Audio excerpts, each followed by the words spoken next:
From Tally to Cali. It's time to wake up. Wake up! Wake up! Warchant.com is your ultimate Seminole sports source. And this is Wake Up Warchant, presented by Vitamin Energy. The vitamins. The energy. Now here's Warchant.com's Aslan Hajavandi and Corey Clark.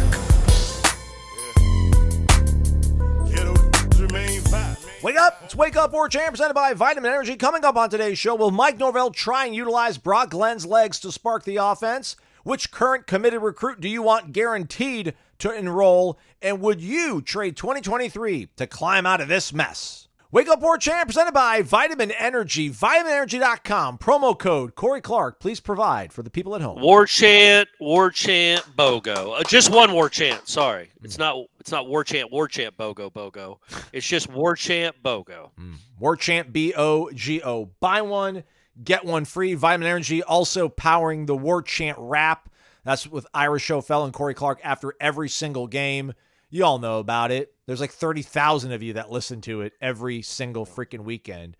I don't know, man. The hate watchers, they be out there. Like, we had more people listen to our show the Monday after the SMU game than we did the Monday after the Cal game. Like, there's this weird margin, I feel like, Corey, where it's when you suck so bad for so long, then the novelty, for lack of a better term, goes away. But I feel like Florida State's like in the trenches of suckage right now, so a lot of people around the country that hate us because they ain't us are right embracing this downtime. But hey, man, whatever, comeback, what is it called back? A major setback, major comeback, minor setback. I don't know. Sorry, kids. But you know how it all goes. You close, yeah. VitaminEnergy.com, promo code WarChantBOGO. Buy one, get one free. It's going to improve your focus, your mood, your workouts. Why not? We could all use help with that. We also could use help being dialed into our favorite football team, and that's Florida State. You do that by joining Warchant.com. FSU 1, 2 months, $1. Do it. Corey Clark with us, as always. Can't wait to put my arms around you this weekend, man. It's been a little, seeing you too much on a computer screen, not enough in real time, man. Hurts the heart, but you're doing the family thing, man, so good on you, man. Hey, thanks, Aslan. I appreciate that. But yeah, I'll be back in Tallahassee for the big game, the FSU Clemson game. This is what we do it for. Yeah. This is why we have these jobs. Oh. This is why we work so hard the other 11 months out of the year for this Clemson game. So hopefully it'll be something to remember in a positive way. Is your ex-wife coming to any games this year, or did she give up on everything? In fact, I think she's coming to this one. What? I think her and Brady. I don't think it's official, but I think her and Brady are coming for the FSU Clemson game. Are they going to be at the happy hour? No, they won't be in town in time. Yeah. So no. Let's see if we can coordinate something so I can say what's up to Brady. It's been a while. It's crazy seeing him grow, man. It's awesome. It's awesome. But anyhow, by the way, he's so strong. Go ahead. Sorry. There was a baseball on the football practice field where we kind of wait for the practice to start. So I grabbed it, and I have it for you so you can use it for BP with Brady. It's a little bit beaten up, though, but fine. That's fine. Yeah, so I got it for you, my friend. Thanks, buddy. I appreciate that. And I need them. I need all the baseballs I can get.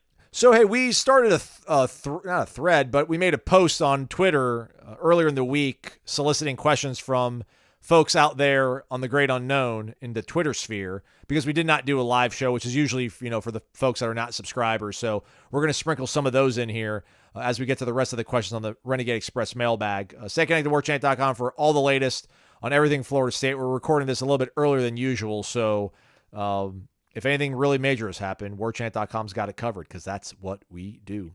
Sam E. Knoll. Hey, guys. Great show as always. Just kidding. I don't think I'm alone. Why are you making that one? Well, it says great shows always. What shows is he referring to? But I guess it doesn't matter because they're always great shows, I guess, right? That's what they're always great. Yeah. Sam, I appreciate it. Thank you. I don't think I'm alone in thinking that because we went all in 2023, it has indirectly led to this disaster of a season. With Mike and Battle's End adding and retaining so many good portal pieces the last 2 years, it was pretty clearly done at the expense of high school recruiting. That, combined with completely whiffing on the 24 portal class, especially quarterback, has led to a perfect storm of awfulness this season. My question is, if we could go back and do it all over again, would you trade the magical 13-0 2023 season for 11-2 last year and maybe 10-3 this year? Personally, Sam E. Noles says, I don't think I would. Even though it ended terribly, I'll have so many great memories of that team and what it accomplished outside of not getting a chance to play for a national title and obviously Jordan's injury that was about as good as it gets as a fan. That said, I might change my mind if Mike can't find a way to climb out of this hole he's dug for himself. Yeah. I would say yes, I would trade it, only because in hindsight we know the 13 wins didn't matter. Now, they mattered. We lived them. It was a cool season to go through and talk about and write about, but they didn't get in the playoffs. So, yeah, if you could trade 2 losses last year for like 8 extra wins this year, yeah, and it keeps you kind of relevant and in the conversation. Going from 13 wins to 3 is just depressing. So, yeah, I think I would. But I understand both sides. I'd rather be always pretty good than great one year and a disaster the next year. Yeah, I want to almost be contrarian, but that was life under Jimbo Fisher, and I liked life under Jimbo Fisher, so I probably would trade for that 11-2, 10-3 combination versus 13-0, and let's be optimistic and say 4-8. Which is nuts. That's crazy to think about. Right. But then you start quibbling over like, what if you lost to this team? What if you beat this team? I just can't believe we're here, Corey. Can't believe that's a question. If someone had told me like in July, this is going to be one of the questions you're going to talk about in October, I would have been like, you've got to be kidding me. Yeah. Let's go to our guy down in Naples, M. Adam CZ. It's Mark, y'all. Wake up. Quote from Brock in Wednesday's meeting with the media, quote, DJ's been awesome. He's been in the game for a while, so he knows what to expect, and he knows some tricks here and there to show and help speed up your mind. What's your reaction to that? I mean, what Jedi mind tricks is DJ teaching the young quarterbacks to speed up the game? DJ only makes one read, and the ball's always late. Seriously, just go have fun playing football Saturday night, Brock. Almost nothing to lose. This team and the fans need to see some fun and energy, and Brock, you'll get plenty of cardio. By the way, Corey, Jeff on the JCS Wednesday volunteered you to sing We Didn't Start the Fire with him on air if Florida State were to beat Clemson. Then he said it's one of the worst songs ever written. If anything, Uptown Girl is Billy's worst song. What gets y'all's vote for worst song ever written? Oh boy, I'm gonna have to take some time to think about that. I mean, look, there's a lot of songs. Jefferson Starship, We Built This City, seemingly has like become the absolute like lock of worst. I don't know if it's like worst video, like worst music video, but like Jefferson Starship, We Built This City is just an absolutely like unanimous panned selection for terrible song. So I mean, let's be honest. Must Be the Money is a horrible song. Oh, hey. It is. There's Don Johnson had a song that was kind of a hit that was awful. There's a lot of them. I wouldn't say We Didn't Start the Fire is an awful song. I bet Billy. In fact, I would say River of Dreams is worse than that one. Remember that one from the early '90s? The Billy Joel. It was like Billy Joel's last hit. But I don't want to hammer Billy Joel. Is that the one too much, in the middle of the night? Yeah, I go walking in my sleep. Yeah, that's not a great one. So yeah, I would say I'll have to come back to that one. There's a lot of candidates. How is that one of the worst songs ever written? It's incredible the amount of I think it's a novelty song. I was impressed with it. It's Jeff Cameron, man. If it's not written by Neil Young, he's not a fan of it. So he's a snob in every single walk of life. If it's brought music snob, he takes it to 10. Yeah, if it's brought joy to millions of people around the world, Jeff's like, ew, trash. Yeah. He's one of the guys that would he talk smack about Forrest Gump and Titanic and all those movies. It's like, yeah, they're not great. They're not incredible movies, but you can't tell me they're horrible. That's just ridiculous. I know what horrible movies look like, but anyway, I'm not going to sing that. How long would it take to learn that? Words to that anyway. But I was thinking about this, Aslan. What if I think I said this last week. If they beat Clemson, I'm going to make a promise to the listeners right now. Right now, I'm making a promise that I will. Throw a second food dehydrator in for free if you tell a friend. I'm gonna dye my goatee.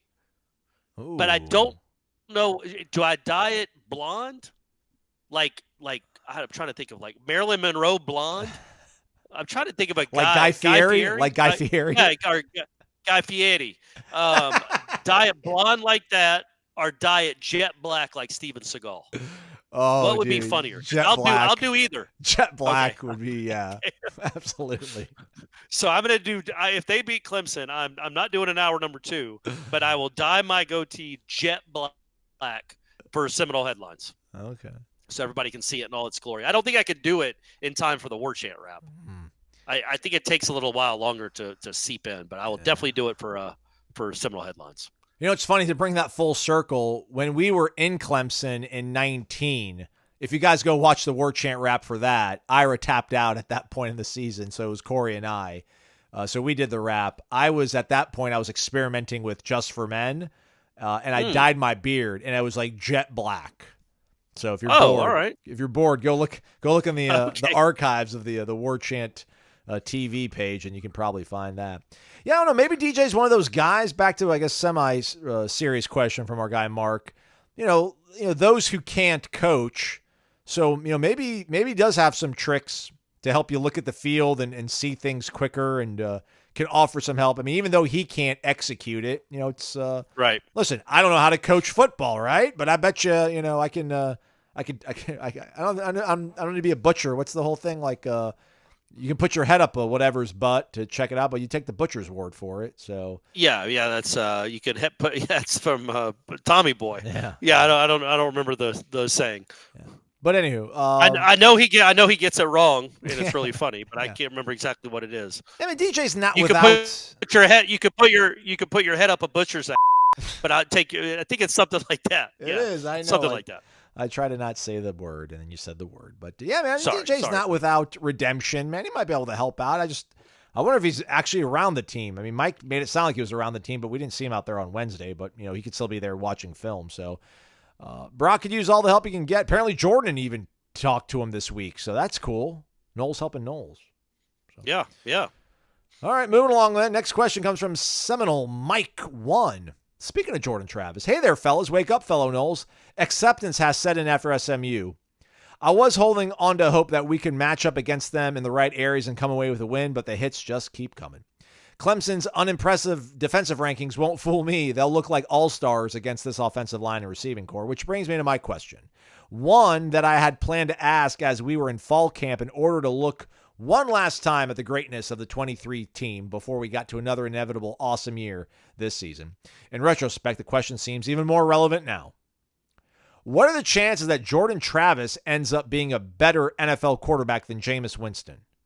Jameis was a great college quarterback, but was also surrounded by a cast of stars at all position groups on offense. Jordan ends up being a great quarterback here too, but as we now know, made sweet lemonade out of a basket of subpar offensive line lemons.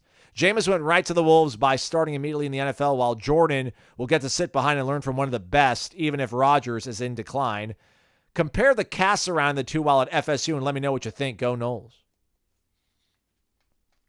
I mean, it's a good question. The one question I've always had about Jordan Travis when it came to the next level was just pure arm strength, because it's not Jameis Winston caliber arm strength, and those windows are so small, so much smaller and tighter up there, and the throws are harder. But then it's like, I don't know, man. I know Jane Daniels has a stronger arm than Jordan Travis, but he's not going to win the Rookie of the Year because of how strong his arm is.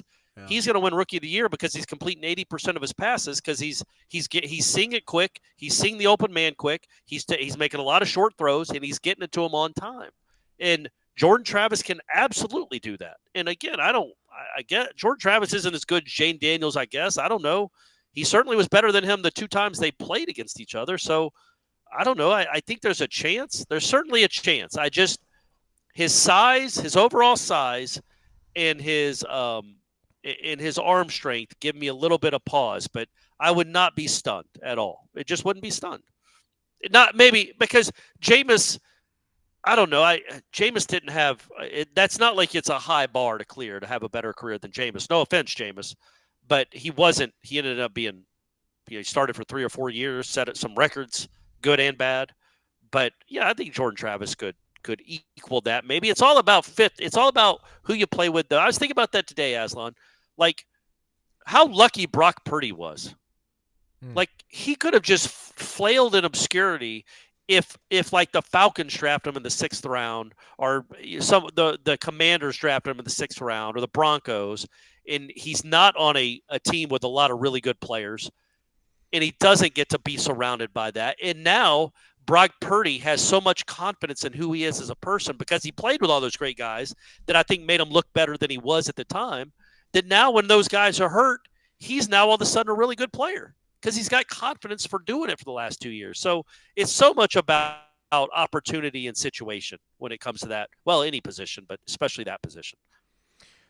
Jameis started 5 seasons in the NFL. Okay. All right. Yeah, I'll never – sounds kind of silly. I think part of my loss in the interest in the NFL, and maybe just my overall level of passion in football, like, I mean, the Florida State losses don't hurt the way they used to. Man, seeing Jameis not take off in the NFL was just such it ripped my heart out, man. I was for sure. I mean, I went to the first game at his rookie year, Tampa playing the Titans, and I remember his first throw was a pick 6, and everyone's like, "Oh, it's fine." That was Brett Favre, same thing. I was like, "All right, yeah, we'll be fine." I'm not panicking, but it just, man, it never took off. They got rid of Lovey, they elevated Dirk Cutter because they did everything. But you talk to some people, they think that the Bucs didn't do enough, but I feel like they gave him every option to succeed, and I can't believe it never worked out. It hurts. But let's compare that cast, though. Well, what if he had? Listen, Jordan. Yeah, go ahead. Jordan threw to more. No, can we say threw to more NFL guys than Jameis? Kelvin and Nick O'Leary hung around in the league for a little bit. Keon, Johnny, and Jaheim are in the league right now, so. The offensive line, yeah, I mean all those guys played for years, and is Bobby Hart? Bobby Hart might still be on a roster somewhere right now. I don't think anybody on this offensive line right now. I think Cam Irving is still on a roster. I think, but I think so. I think he's still playing in the league. But yeah, I don't know if Bobby Hart is, but I think Cam Irving is, and Jameis had more talent around him. Clearly, he also had. Carlos Williams and Devontae Freeman and James Watt. He had a running game, a good offensive line with NFL dudes, an NFL tight end, a first-round pick at wide receiver, maybe the second best wide receiver in Florida State history opposite him, and then Kenny Shaw to go along with that. Like, he had more talent than Jordan Travis, but also he accomplished a lot more than Jordan Travis did, statistically and team-wise. So it's not like they had even college careers. Jameis was better in college, but yeah, maybe you put Jordan on that team, they still win a national championship and score 50 points a game. I don't know. Yeah. Also had a great kicker. They both had great kickers. They did. There you go. That's something for you. The tie that binds. According to Wikipedia, both Cam and Bobby are free agents. Cam, I guess, signed with the Texans in August of this year, but he's not on their roster, so maybe that's why he was at SMU. Or the SMU game earlier in the last month, rather. So, yeah. How about this? And we got to keep moving on. Like, if Jordan Travis ends up starting one season in the NFL and makes it to the playoff, is he automatically a better quarterback than Jameis? In your opinion? Well, no. I mean, Jameis was a starter for 5 years. It wasn't an embarrassment. He wasn't Zach Wilson. Like, he threw for a lot of yards and a lot of touchdowns. He just couldn't stop throwing it to the other team. But, again, if he's in a different situation, if he's drafted by the 49ers, if he's playing, or not even the 49ers, Shanahan. If Shanahan's his coach, maybe he becomes one of the best to ever do it. If Andy Reid's his coach, maybe he becomes one of the best in the league. Like, so much of it is that kind of stuff. It's luck, and it's obviously taking advantage of the opportunity, but he went to the worst team in the league because they had the number 1 pick. And he had 2 good wide receivers, but the defense wasn't great. I don't think the running game was very good at all while he was there. So he was kind of thrown into a bad spot, and he wasn't special enough at that level to work out of it. But look, Brock Purdy went to an already Super Bowl contender with Debo and Kittle and Jennings and Ayuk and a really good play caller. Like, it's a different sport they got to enjoy their first 3 or 5 years in the league, Brock Purdy and Jameis Winston. Now, I'm not saying Jameis is better than Brock Purdy, but it's so much of it is about opportunity, man. And he He didn't take advantage of his. It's nobody's fault but his. But he wasn't in a great position to succeed early in his career. And but yeah, no, I would say Jameis wasn't a bust, right? Can we say that? Like, not a bust in the Ryan Leaf sense. Like, couldn't play. Yeah. Jameis proved he could play. He was a Pro Bowler one year. Like, he proved he could play at this level. Heck, his last year as a starter, he threw for over 30 touchdowns and 5,000 yards. He just happened to throw 30 interceptions too. And then then they got rid of him, and the next year they won a Super Bowl with a 45-year-old dude. Yeah, but I feel like Jameis should have gotten a ring. He primed those guys. That's true. He got them ready to go win a championship. But yeah, so Ryan Leaf couldn't play at all. Zach Wilson couldn't play at all. Jake Locker. There have been so many worse quarterbacks that I would call busts. If you're still in the league 10 years later and you had a year where you threw for 5,000 yards and over 30 touchdowns, I don't call you a bust. You were a disappointment relative to where you were drafted, but I think a bust is too strong. Fair. Nole for life, class of 2007, Corey and Aslan. He just puts the F word in there. That's it. That's all I got. Okay. All right. Yeah. Hey, I'm with you. We're all living that life. P. Tingler 81, wake up, guys. It seems like the sleeping giant that had awakened the past couple of years has now decided to take a nap. Whether it be long or short is to be determined. To flip this mess quickly, it's going to cost a lot of money. Tennessee now will have Pilot, I guess the gas station truck stop, on their field. Maybe we can put a Wawa or Publix on ours. Wawa, I think, is not a Florida company, so I don't know if they get behind helping us out, but why not? They are in Tallahassee now, though, right? Where, though? I mean, your guys' side of the town, you elites on the east side? No. How about you do a Circle K, and it's just a bunch of cigarettes in the middle of the field to go with the Circle K emblem. By the way, again, I brought this up on headlines. Who knew Circle K was such a big deal in overseas? In Ireland, Dublin, yeah, man. But in London, too. But in Ireland, not only are they all the gas stations you see are Circle Ks, but they just have convenience stores, like in the middle of Dublin and in the middle of London, that are Circle K convenience stores. Yeah, this is correct. It's crazy. Correct. What are your thoughts on Tennessee's 10% talent fee per ticket to help with NIL? Do you think Florida State fans would pay that if we had a decent team? Right now, it looks like a perfect financial storm not going away soon. Thanks for all you do. Go Noles. It kind of reminds me of yesterday's show, and when I get so exasperated with Sankey and just this sport in general. It's the same thing. It's like it is. This thing is, we have lost our way as a sport and as a collective fan base of this sport, where it's just expected that the fans that already pony up all the money to pay the millions of dollars for coaches in your big bright stadiums, in your big fun field houses, now also have to pay the freight for the roster. It is asinine. And if I just wish somebody that mattered would, not me, I don't matter, somebody would take a 30,000-foot view of this thing and say, wait, what? I mean, do Houston Texans fans have to pay who's CJ Stroud? Is it up to them to pay that contract? This is all idiocy. But it's the reality of the situation, and it's just it's very, very frustrating. But what do you do when can you charge a 10% talent fee when your team is 1-4? Of course not. You know, no. I don't get that. So no, but Tennessee can do it because of what they look like right now and the way the coach is going.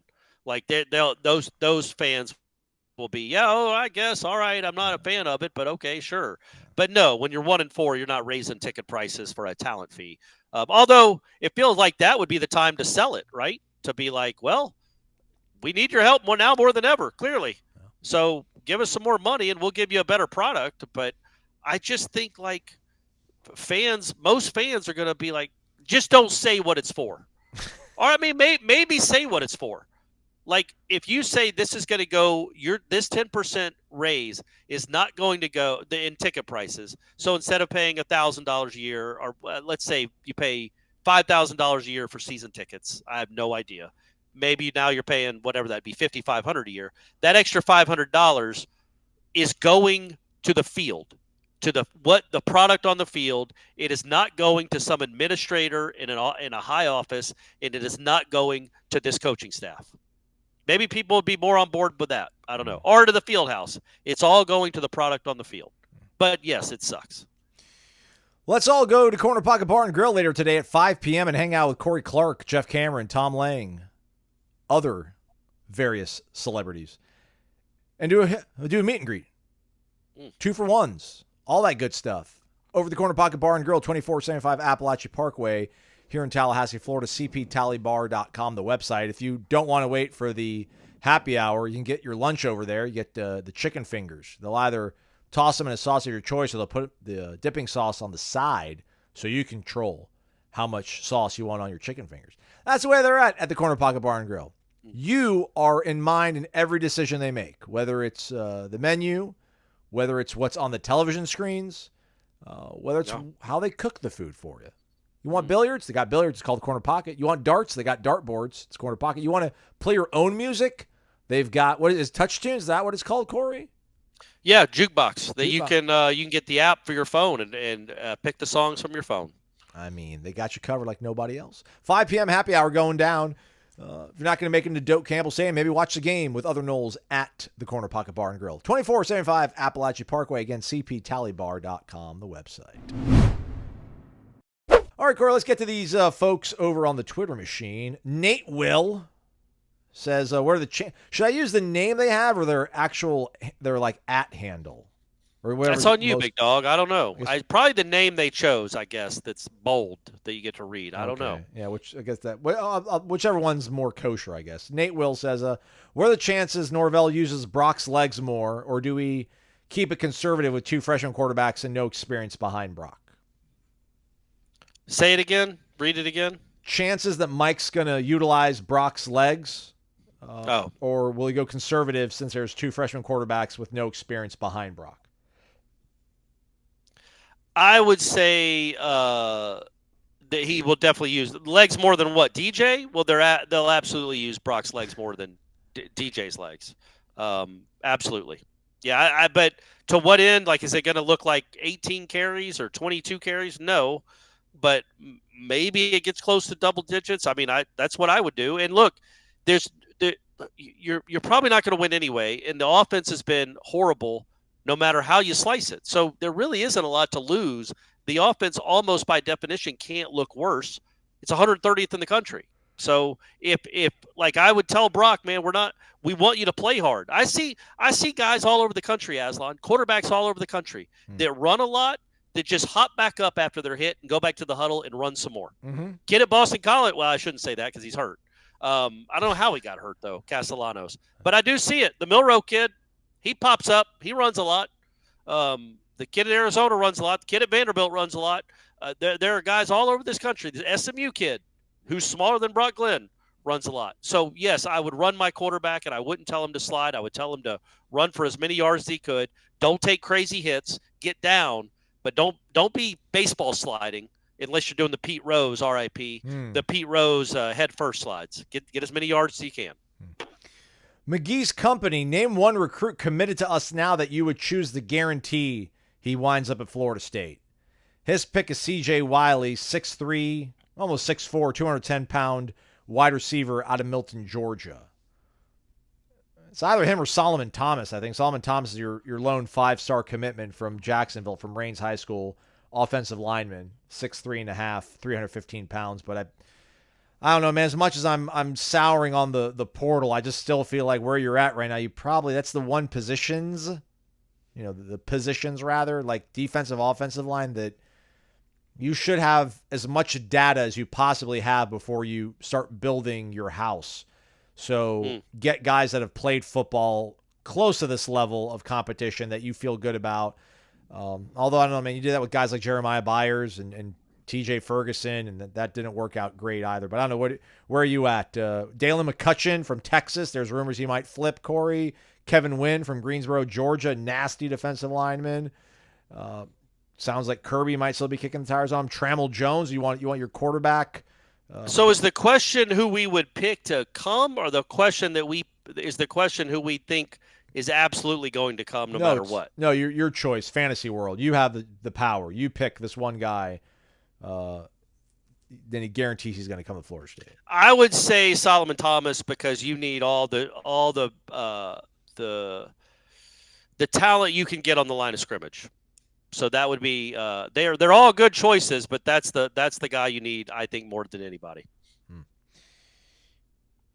Big Pops 85. Will we look back on the snub as something that broke this program? I remember feeling in the weeks following that Norvell seemed to take more of a fan approach when he should have taken a more hardline coach one. Just felt like he allowed everyone to feel sorry for themselves. I agreed with it at the time, but my gut was telling me I shouldn't have been agreeing with the coaching response, being a diehard, devastated fan. The snub ruined me for a month. Didn't get over it till January, and I'm just a fan. Love you guys, by the way. Keep up the great work. Yeah, I mean, it's hard it's easy in hindsight to criticize how some of that stuff was handled. I get it, but nobody's dealt with that before. There's no blueprint to it, and nobody would have been okay with it. There's no right way to handle that. Like it was devastating and unfair and political and stupid and every other word you want to use. It was so. I understand why it was so devastating to him when you put as much as he did and that team did. It overcame so much when you lose your quarterback to then be told none of it mattered because you don't have your quarterback, which is just so stupid anyway. None of it mattered because you weren't in the SEC.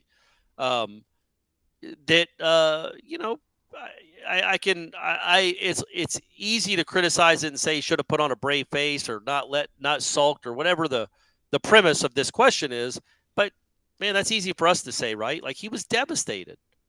He was devastated. It was the death of that team. It wasn't as serious as a death, but it was the death of that team, and he knew it. He knew in that moment he might have realized, or will maybe soon realize, he'll never coach a team quite that special again. And it was a special team with special players that went through a lot, had all their unique journeys to get to that moment, and then they didn't get to play because Alabama had to be in. One loss, almost 3-loss Alabama had to be in. So Greg Sankey could talk like he talked on Wednesday. You know, that's the guy we're rewarding, right? That guy. Your team that's special, that's kind of what's right about college football in a way, is it doesn't get to compete for a championship because, Alabama had to. So, yes, he was devastated. I think the mistake they made, and I will always think this, and I thought it at the time, they should have just declined the bid. But they I guess for reasons that are beyond my pay grade or knowledge, they couldn't, they wouldn't, but nothing was gained from playing that game. Not a damn thing. Not anything was gained from playing that game. I don't know that what do you care if the ACC says you got to go play? Say no. Send anyone else. Send Louisville. Louisville will go play on our spot. We're not playing. But they didn't. Need to keep it moving, but when you say that it was the death of that team, do you mean like that edition of that team, or do you think like anybody that was part of that team was going to carry some sense of like burden and the stink of that was going to follow them for months? No, I think it was literally like Jimbo used to always say, the lifespan of a team is 1 year because it's different parts. Each year is 2014 was different than 2013. That was the death of that team. Was he knew when that happened, those players were not going to all the good ones, or many of the good ones, weren't going to play in a meaningless Orange Bowl after their hearts were ripped out. They felt they weren't going to do it. There was no reason to do it. They would all played in the playoff. None of them were going to play in that game. So that he knew that was the death of the 2023 Florida State football team. And it was unfair. They didn't earn their own. They didn't get to go to the duel. They were in their wagon on the way to the duel, and fell into a ditch or got pushed into a ditch. Like they didn't even get to go to the duel to see if they were faster than Doc Holliday. They just got sideswiped. So by Buffalo. I'm trying to come up with a Wild West analogy, and it's escaping me a little bit, but I'm trying. A pack of rattlesnakes. Buffalo. Yeah, there you go. We like buffalo, right? Drew Peters, with winning being unlikely, what's the best outcome for the team? Not asking for a score, but development of the players and overall team health. I mean, have some of your have some of your young guys, specifically the quarterback, look like they can play, right? Yeah. If Brock Glenn goes out there, look, we haven't seen Brock Glenn do anything at all in 8 quarters of football. Like I said the other days, but he was 8 of 23 and 9 of 29. So he's 17 of 51 in his career so far for like 200 yards and 2 touchdowns. 2 interceptions, no touchdowns. He hasn't accounted for any touchdowns because the only touchdown they scored in those 2 games was because of Toafili's Wildcat run. So literally he's done nothing at this level. Get some accomplishments under your belt, because if he goes out there on Saturday night and they lose 31-3, and that's now 12 quarters where he has not led a single offensive touchdown drive, can he come back from that? I certainly don't think you can make the case he's the future, even though he was put in some impossible situations. Those were 9 months ago. And even DJ scoring 2 touchdowns a game. So go at least do that. If I can see a real spark from Brock Glenn and some real playmaking ability from him, some some juice, some bounce, some of that it factor we like to see. You know it when you see it in a quarterback. If there's some of that in there, then that's what you're hoping to see. Also, maybe LaWayne McCoy has a 75-yard touchdown. That would be cool too. Brock currently 19 of 55 in his college career. Yeah. So need that to come up a little bit. I'll go really moonshot on this one. How about running the ball? Because, listen, Richie Leonard's out for the season. Keandre got hurt in that SMU game.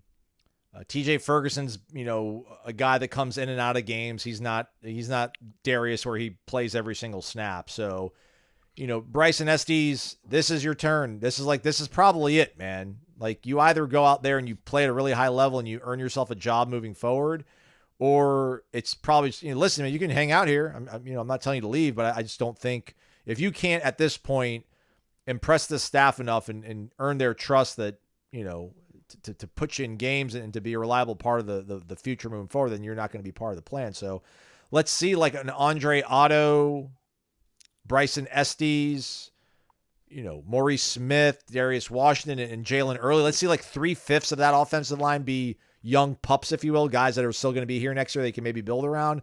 Let's see them give your quarterback some time, maybe open up some holes, create a running game. Because, other than quarterback, maybe defensive line might be second, Corey, but going into next year, offensive line is it's top 3 in terms of like what you're most worried about. I know I should learn my lesson and put linebackers in there, but I just think it's a huge drop off from like quarterback and offensive defensive line play to anything else out there. So that'd be cool, right? Like if you see Estes and Otto pushing dudes around and you're running the ball, I don't know, averaging 3.9 yards per carry instead of 2.8. Right. I mean, but is that going to happen? That's not happening. Not Saturday night. Let's hope it happens the Duke game. But there's no world in which these guys that haven't ever played are going to push Clemson around. That's just not feasible. So I would say that's a little too. That's a lot to ask out of those guys. It'd be nice for them to have their moments though, to show that that's in there. To not just be overwhelmed would be fun, and that goes for Brock Glenn too. Just don't be overwhelmed. Don't look overwhelmed. And it's funny, Norvell brought it up with when he was talking about his improvement from the Louisville game to the Georgia game. And it seems ridiculous to say that you saw some real improvement when you scored 3 whole points against Georgia and the whole second half was against their backups. But I don't disagree. I did think Brock looked a little more poised. I thought he made some good throws. I can't remember. Somebody dropped a big throw that he had. Not a big throw. What's a big throw in a 60-point loss? They dropped like a 3rd down throw that forced him to go for it on 4th down. Landon Thomas. No, I'm sorry. I'm talking about the Georgia game. I'm saying in that Georgia game, he did look more like a college quarterback, like a capable college quarterback than he did against Louisville, where it looked like you're just going to run it 3 times and punt. You just don't lose the game. Like he made some plays in that game, not anywhere close to enough to even be competent, but there was some improvement there. So I just just be better, man. Don't look the same on Saturday night that you looked against Georgia and against Louisville. Look like you're a redshirt freshman quarterback that was pretty highly touted, that has been in the same system now for 18 months, and that can move around as an athlete. Go be an athlete and a competitor. That's not too much to ask, although, it's Clemson, so we'll see how it goes. PFF had 3 drops registered for Florida State in that game. Darion had 2. Kyle Morlock had 1. I feel like Darion had a bad one that would have been a big play. It was a nice read. He stayed in the pocket. Maybe I can't remember. I tried to block that whole game out. I know Portier had a nice catch. Do remember that until he got hurt. Brock, not Brock. I'm trying to see. Can't find targeted numbers. Yeah, but, Norvell was kind of criticizing Kyle, but then talked about last year in terms of the guys that we targeted and the amount of plays he made. He was one of our best. But yeah, so I mean, he did 29 times. So, and he caught how many balls? So he's up there, right? Yeah, I mean, he caught probably 16, 18, but I don't think he might have had 1 or 2 drops. But he wasn't. Nobody came into this year was like, don't throw it to Morlock. He drops everything. That's not a thing that happened last year. Yeah. He's like what everybody thought Johnny Wilson was going to be last year, but Johnny actually was pretty decent catching the ball. So. Yep. All right, R.A. Andrews, which, by the way, so his bio says that he's dad to Bear, Boo, and Bubba. Do you think those are humans or animals? That'd be cool if that. I mean, shoot. My buddy actually, his son's middle name I think is Bear, but they all call him Bear. So that's awesome. Anyhow, 2 questions. Right. What is the promo code? And can you ask Jimbo to do a copy read for Manscaped? Glad you asked, R.A. Andrews. The promo code is Warchant at manscaped.com. You get 20% off and free shipping when you use the promo code Warchant at manscaped.com. Got a little bit of everything over there, Corey. They've got the Lawnmower 5.0 Ultra, perfect for achieving that crisp, clean, confident look. They also have the Crop Soother Aftershave Lotion. Post-trim care has never felt so good with Crop Soother Aftershave Lotion. Say goodbye to painful chafing and hello to all-day comfort, even while manning the grill, some might say. Yeah, they got boxer shorts. They got wearables as well. Everything to make being a man just a little bit more comfortable, including, again, the lawnmower with its ceramic blades. And Corey, as I found out, rounded blades. So most clippers have pointed teeth almost. Okay. On the blades of the clippers. Yeah. But Manscaped has rounded teeth. And listen, man, teeth around certain parts of the body, not a good thing. But if it's rounded, it's right? I can do that. Anywho. Yeah. 20% off, free shipping. Use the promo code WARCHANT at manscaped.com. I think Jimbo would do that. I think if we asked Jimbo politely, come on the show, do a Manscaped read. We'd have to write it up for him. I don't think he could just riff off of it.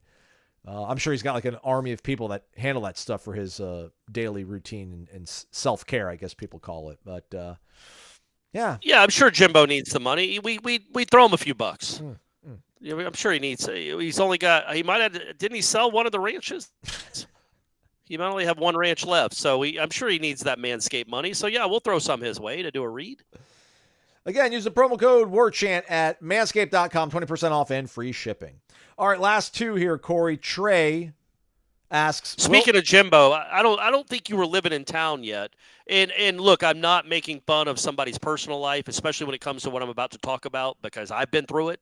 But when he did a local jewelry store, he did an ad for them. I'm going to guess right around they were winning the national championship.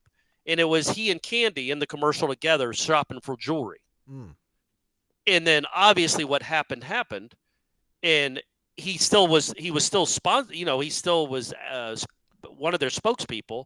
So the next year he's still doing advertisements for him, but it's just Jimbo in a jewelry store. And I just thought that was always kind of funny. Of course, yeah, the head football coach, especially Jimbo Fisher, just rolling into a jewelry store on a Tuesday morning. What kind of rings we looking at? So that was funny. Or, I can imagine him wearing diamond earrings or something. But, yeah, I thought that was funny that the way the ad changed when his life changed. We're going to get him on this show, man. I'm going to manifest it, as the kids say. I'm going to make it happen. We're going to get him in person, and you're going to have to come over, Or we won't do it at my house. Maybe we'll see if Jimbo. I was going to lets say, do it where at are we his going to house. do it? We'll do it in his front yard. But we're going to do all us three in person. We're going to do a pod, and it's going to be like a 2-hour podcast, and it's going to be the best pod that we've ever done. It's going to happen. It's got to happen. That would be it would be interesting because I think of all, and he certainly, I'm sure, is not a fan of mine either, but I think of all the people that he would do it with that is still on the beat from when he was here, I would have the best shot of it. Yeah. Because I do think he liked me in a way that, the way that Jimbo likes someone, which is he just didn't despise me. So maybe, but I still think we need about 10 years of distance. No. I think he's back in town, man. He's not around the game. He's like, all right, man, we're going to talk about it. Well, like, listen, we're not just going to talk about you leaving here and not working out at A&M, but we're going to talk about just the sport as a whole right now, But we're going to talk about some of this other stuff, too. We're not just going to throw you softballs. I think he would do it. I don't know. I'm crazy. I just think he would. It's going to happen. Okay. Manifest I would say let's wait till Florida State's good again. I don't want to interview him when Florida State's in the dumps. What, do you think he's going to take joy in it or something? I don't think he cares. I don't think he's going to be No, but I think it would be better for everyone if Florida State's pretty good.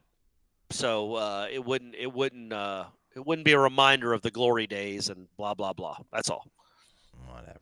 If we get him in February, we're doing it in February. Just letting you know, or I'll do it solo. I don't care. I was going to say you're doing it. I'm going to be watching Leonard's team on their way to an NCAA tournament run.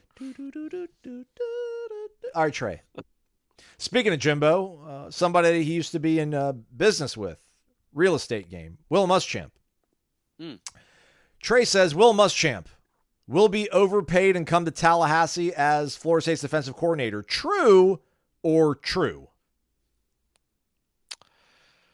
It's it's going to be, I keep using the word interesting, but it is like, if Florida State goes 2-10 or 3-9, which is certainly a possibility. Even compelling? How about compelling? You want to compelling? There you go. To what this staff, the changes that are made to this staff, because I don't think anybody could say that Adam Fuller is the reason they're 1-4. But I saw that product on Saturday night. I saw that product against Georgia Tech. They couldn't get off the field.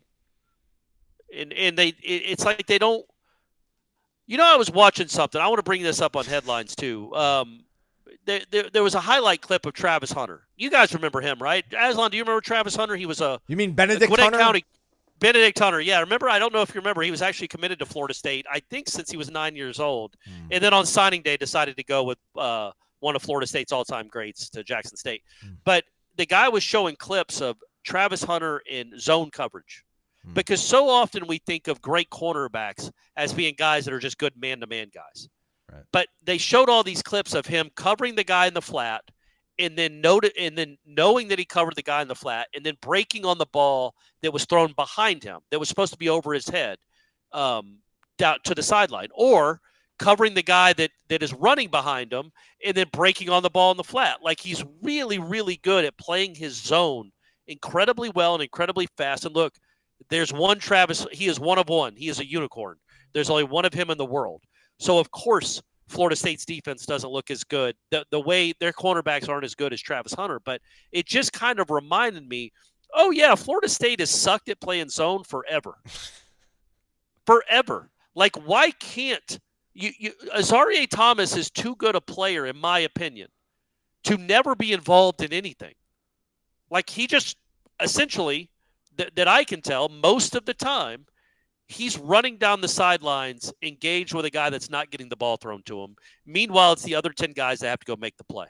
And they are isolating your linebackers for big plays and pass coverage, and your cornerback is nowhere to be found. Is there not a way to teach a zone where your really talented NFL cornerback can be more impactful? So that just got me thinking, and I don't know enough about those kind of coverages they run to speak intelligently on it, but I did notice those Travis Hunter clips and be like, yeah, that's right. Florida State never does that. The one time I remember it that they actually made a play in the zone was 2 years ago in Miami with, was it Noles? No, it was Greedy Vance. Made a really good, like he acted like he was playing the flat and then sprinted back, turned around and made that interception. That's the only time I can remember it. So that said, I think it's all on the table. I don't think Adam Fuller is to blame for this, but can you do better? That's the question, right? Because they're not aggressive. They don't get turnovers. If they don't, we talk about the Jordan Travis impact with Mike Norvell. Well, okay, if you don't have 2 essential first-round picks on the defensive line, is your defense not going to be any good either? Is that what you need, is 2 first-round picks on defensive line? Otherwise, you're just kind of above average or average, but that's too reactionary. Let's see where we are at the end of the season. They are horrible, horrible, horrible in third down defense. They can't get off the field. That is a coaching issue. It's also a player issue. But, yeah, I think I'm certainly not going to sit here and say Will Muschamp needs to be the defensive coordinator. But I do think if this thing goes completely south as it's going and continues that track, there could be some changes made all over the staff.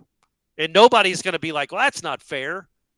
Come on, Mike. Nobody is going to say that after you go 3-9. So, you're kind of resigned to the fact they are going to go 3-9. So, do you still think, though, that you're talking in a mind space where you're living in a world where they're going to be in 3-9, but if they actually do finish 3-9, do you think you're going to be more upset than you are right now? No. Okay. No, I'm the Saturday night to me was no. I was going to say Saturday night was the breaking point. The breaking point was really the Memphis game. And Cal too, frankly. I know they won it, but the offense is so bad. I can't get any more mad at the offense than I am right now. It's just impossibly bad. And that's all on your coaching staff and the roster they put together and the way they coach that roster. There's nobody else to blame. Yeah, DJ is like the face of the ineptitude, but that's not this isn't his fault. He didn't bring himself to Florida State. They offered him a spot. So again, he's the face of the ineptitude, but it's all at the feet of the head coach. And as long as they're this bad, which they will be, if they're 3-9, the offense is not going to end up being good. That will be. But I can't get any madder than I was watching them score 12 whole points against Memphis. Yeah. Something to keep in mind. I mean, I don't know Muschamp being on the board or not, but if things don't work out in Arkansas for Sam Pittman, that's like the pipe dream. Is that he would be expensive, you would think, quote unquote, but not really. Because if he gets fired, he walks away with all that money. And then you pay him a lowly salary like FAU did to Willie because he's going to be making up for all that lost money as previous employer. But I don't know, will he want to take some time off or will he want to jump back into it? So maybe that's something to look at as like a fantasy hot board. Like some of these coaches that might get fired, head coaches, like certain side of the ball they might specialize in. Maybe they were coordinators somewhere and they were really good, became a head coach, didn't work out. They get fired. You can bring them on your staff for really cheap, although – when we had our little emergency Monday smash, Ira was like, listen, man, the grand scheme of things, this school is so over-leveraged in spending on their football program that buying out assistant coaches is relatively speaking, a much more palatable solution than everything else that's kind of on the table. I think I lied. We actually have 2 more. Here's one of them. Devin Moore, what's more disrespectful, the product on the field or SMU playing the war chant after their touchdown? Ooh, I don't know. Did they do that? I think the fans were. Did they play the war chant over the loudspeaker? That is very disrespectful. But it's whatever, man. To the victors, right? Like you talk smack publicly about them joining the conference, and with good reason because they add nothing. They add literally zero value to the conference. And then they beat you by 4 touchdowns. They get to celebrate. That's how life works. That's how it works. So it's obnoxious. It's what else would you expect? Not that I have any ill will towards SMU. It's just that's you kind of bring it on to answer the question. It's losing to SMU is the most. Wasn't that the first part? Yeah, the great indignity. What was more disrespectful? Yeah, it's that. It's losing by 4 touchdowns to SMU. Last one, Michael Jennings. His Twitter bio says faith, family, music. I could probably hang out with Michael Jennings. All right, through 5 games, we have had multiple drop passes in each one that has literally changed the complexion of our season. Each one of those drops came at critical points in the games that could have easily extended drives and potentially scored points. Hashtag catch the freaking ball. So I guess really not even a question, it's a statement. Yeah, let's do that. Oh, is that it? Yeah, that was it. Yeah. Just show up for Brock, guys. Catch the ball for Brock, please. Just catch it. Yeah, it's funny though. It's a fair point, and it's true. Like I think Morlock's probably dropped 100 yards worth of passes, and it's in a team that gets a lot of 100. They don't have many yards to begin with. Those 100 would have been important, but it's like, to what end? Like, your offense goes from, it's still awful. Even if you make all these catches, it's still a joke of an offense. So yes, it doesn't help, but that's it, there's so many more fundamental problems. Like, I don't mean fundamental as in, like, get your hands together when you're trying to catch it, those kind of fundamentals. I'm talking about like elemental, fundamental problems with this offense right now that drops, that's a drop in the bucket, so to speak, pun intended. Like, they have so many bigger issues than the drops, like, not being able to run the ball. That's the key to everything, man. They cannot run the ball. They can't run the ball. They can't run the ball, Aslan. This is correct, There are 129 teams in the country that run the ball better than the Florida State football team. That is an embarrassment. And that number ain't going up on Saturday night, folks, unless Brock Glenn runs for 250, and that's not going to happen. Like, that is an embarrassment how bad they are running the ball. And that's why I think there absolutely has to be a whole bunch of changes, either in philosophy, coaching staff, roster, all of the above after this season, because this is an embarrassment how bad the running game is. The quarterback, again, he's the face of everything. He has not been a solution. He has not been the answer. But if you could run the ball for 200 yards a game, you wouldn't need him to be great or even good. He could be average, and you'd still be 4-1 right now. If you could run the ball for 200 yards a game, you would probably be 4-1 right now. But you can't run the ball for 200 yards in 4 games. That's the problem. Yeah, maybe that's the reason why this should be maybe viewed as an anomaly if you want to be an optimist. I mean, I'm going back and looking at it. So in 2020, the COVID year, first season, they were 31st in the country in rushing offense. They averaged 199.9 yards per game on the ground. Who was the quarterback? James Blackman. Next question. Well, right, for a game. 2021 rushing offense averaged 178 yards per game. That was 52nd in the nation. 2022, they were the 13th rushing offense in the country, averaging 214 yards per game. And last year, they were the number 76 rushing offense. Who was the quarterback then, Corey? Right, but it was a quarterback that wouldn't run. 150.2 yards. And that was understood. That was a quarterback that would not run. And look, like, I don't know what the difference was in Jordan Travis rushing yards from like 21 to 23 or 22 to 23. Significant. But it was probably 30 yards a game, I would think, difference. Maybe not that much, but close, right? So add 30 yards to what they averaged in 23. Well, now you're up to 180 something. So you are kind of closer. But Jordan Travis wouldn't run. But he made up for it because he could make plays with his arm. Well, this guy doesn't run and can't make plays with his arm. But this guy isn't playing, is he? It's on to Brock Glenn. And Brock Glenn can run. And Brock Glenn is going to run. I'm going to say, Aslan, I'm just going to go predict. I know we're done with the show and we're on to the weekend. I'm going to say 11 carries for 261, 5 touchdowns. Nice. He's going to be the first quarterback in ACC history to have 2 80-yard touchdown runs in a game. Okay. He's also going to throw for 2, so he's going to count for 7 touchdowns in the game. And Florida State will lose 52-49 on a last-second field goal by Clemson. But we'll have a lot of hope because Brock Glenn just put up 7 touchdowns on Dabo. How's that sound? You good with that? Would you take a 52-49 loss? Absolutely. I mean, but it means your defense gave up 52. I don't care, man. All right, okay. I mean, Alabama just allowed whatever to Georgia. Georgia allowed whatever to Alabama. I'm fine. We'll be in that. Yeah. So Jordan ran for 559, averaged 5.8 yards per carry in 2020, 7 touchdowns. Ran for 530 yards, averaging 4 yards per carry in 21, 7 touchdowns.